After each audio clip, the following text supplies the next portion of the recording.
Assalamualaikum warahmatullahi wabarakatuh. Perkenalkan, saya Yuki Cikavianda, NPM 20 115 21 11 30 dari kelas 1C. Saya mahasiswi Teknik Sipil Universitas Bung Hatta. Baiklah, saya akan menyampaikan 7 fakta tentang Bung Hatta yang jarang diketahui banyak orang. Muhammad Hatta merupakan sosok wakil presiden pertama Republik Indonesia. Ia menjabat mendampingi Soekarno. Keduanya lantas hingga kini dikenang sebagai sosok proklamator bangsa. Lahir di Bukit Tinggi pada tanggal 12 Agustus 1902, perjalanan karir politiknya dimulai sejak ia aktif dalam organisasi Sumaranembon di wilayah Padang.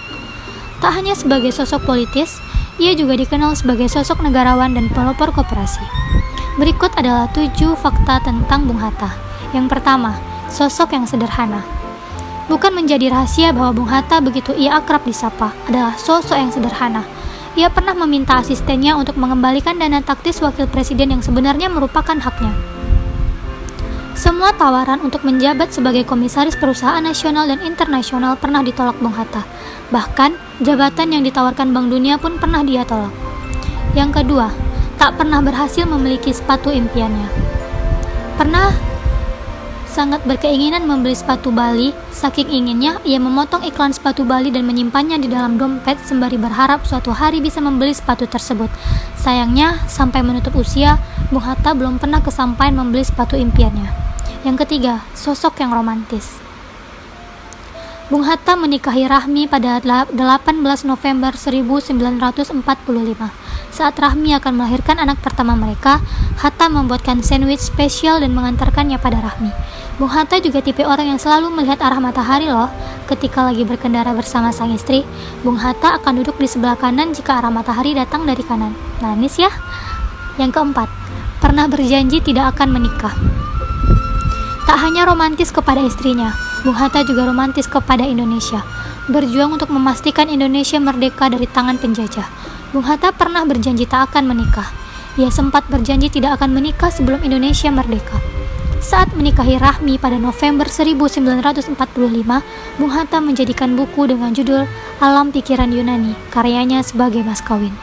Yang kelima, dapat gelar dari universitas kenamaan di Indonesia. Tak hanya sederhana dan suka membaca, Bung Hatta ternyata mendapatkan sejumlah gelar doktor honoris causa dari sejumlah universitas terbaik dan kenamaan Nusantara. 27 November 1956, Bung Hatta mendapat gelar doktor honoris causa dari Universitas Gadjah Mada, Yogyakarta. Gelar yang sama di bidang hukum diterimanya pada tahun 1975 dari Universitas Indonesia. Selain itu, Universitas Pajajaran memberikan jabatan guru besar luar biasa kepada Bung Hatta di bidang politik. Keren ya? Yang keenam, pencinta buku. Selama menjadi wakil presiden, gaji Bung Hatta habis dipakainya untuk membeli buku. Bahkan, penyejuk udara pertama yang bisa dimiliki Bung Hatta ia pakai dan pasang di perpustakaan pribadinya. Bung Hatta ternyata tidak menyukai cara membaca dengan melipat sampul depan hingga bertemu sampul belakang. Yang ketujuh, punya alasan tak mau ke Singapura. Satu fakta menarik, Bung Hatta menolak untuk menginjakkan kakinya di negara tetangga, Singapura. Hal ini bukan tanpa alasan tentunya. 2 marinir Indonesia pernah dihukum gantung di Singapura. Karena hal ini, Bung Hatta tak pernah mau menginjakkan kaki di negara tersebut. Menurutnya, hukuman gantung yang diterima 2 putra bangsa merupakan salah satu penghinaan terhadap negaranya. Berikut adalah 7 fakta tentang Bung Hatta. Terima kasih. Assalamualaikum warahmatullahi wabarakatuh.